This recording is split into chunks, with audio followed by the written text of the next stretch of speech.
temporary constituency for the Volga Germans in the central Caucasus in 1875. Although the eastern image of the farm life on the prairies emphasizes the isolation of the life of the farmer and the farms, the rural people have in effect created a rich social life for themselves. They often patronize activities that include work, food, entertainment such as shared rising corn, whose beeswax hides used to combine meetings, church activities, and school functions.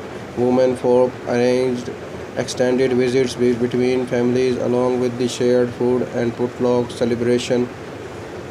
Ranching most of the Great Plains becomes open range, hosting livestock operation on a public land at no charge. In the spring and the autumn, the breeders organize a roundup where their cowboys branded new calves, treated animals, and arrange livestock for sale. Such as shipments began in Texas and gradually moved north. The cowboys transported Tex cattle north to the railroad line in the Doggy City, Kansas, and the cities of the Oglala, Nebraska.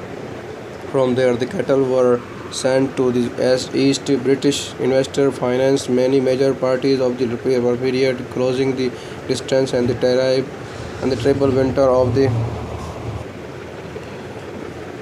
1886 to 1887 resulted in a catastrophe in which many cattle were starved and frozen. Since then, rodents have typically fed to ensure that their livestock survive in the winter when there was very little rainfall for the common farms, but with the enough grass to graze. The upbringing of the cattle privilege in 1870 before moving to Texas. Large cattle herds drove from Texas to the Kansas railroads. Thousands of Indians resisted, especially Sioux, who were reluctant to resort to reservation. However, most Indians themselves became farm hands and cowboys. New varieties of the wheat flourished in the arid part of the Great Plains, opening up much of the Dakota, Montana, West Kansas, western Nebraska, and eastern Colorado, where it was too dry for wheat. The settlers started farming cattle. South 1860 to 1940. In the South, agriculture was largely based on the orchard that produce of cotton for export as well as other export produce products such as tobacco and sugar. During the Civil War, blockade of the Union closed 95% of the export businesses. Some of the cottons went through blockers, and in the conquer areas, northern Spartans brought a lot of the goods to send to Europe.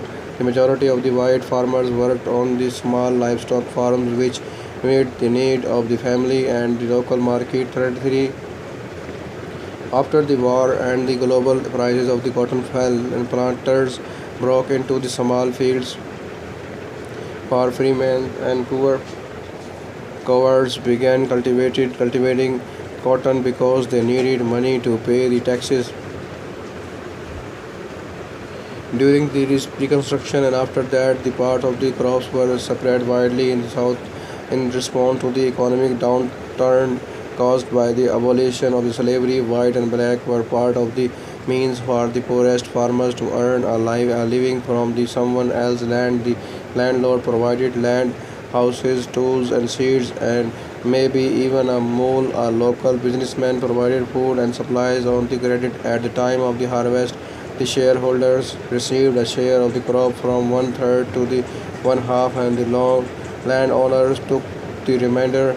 The farmer used his share to pay his debt to the businessman. The system began with the black horse when large gardens were divided. By the 1880s, white farmers also became stockholders. The system was separate from the tenant farmers who retented the land, provided his tools and mules, and got half the crop, and landlords provided more supervision to the shareholders, and the tenants had little or none. Poverty was inevitable as the cotton prices were low in the world.